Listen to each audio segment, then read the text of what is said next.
métier, c'est psychologue du travail au sein du service de santé au travail de l'hôpital, donc en lien avec tout ce qui va toucher à l'environnement de travail, au sein d'une équipe pluridisciplinaire composée d'infirmières en santé au travail, d'un médecin du travail, plusieurs corps de métier pour faire équipe dans le cadre de la prévention de la santé des agents. Notre principal objectif, ça va être de préserver la santé des agents et de prêter attention à leur environnement de travail, mais aussi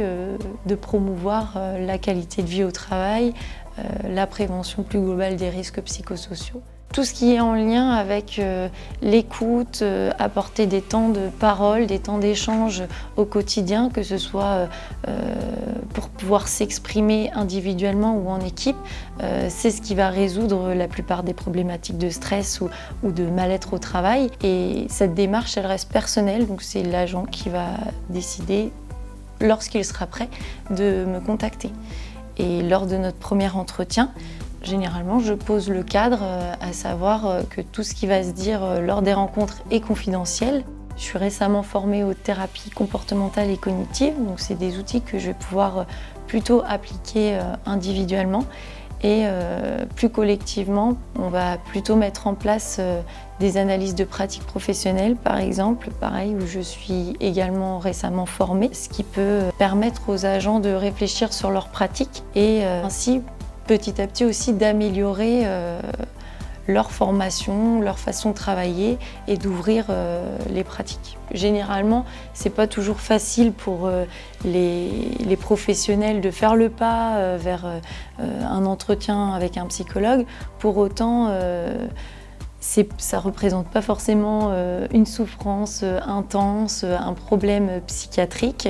mais bien un besoin de soutien, d'expression et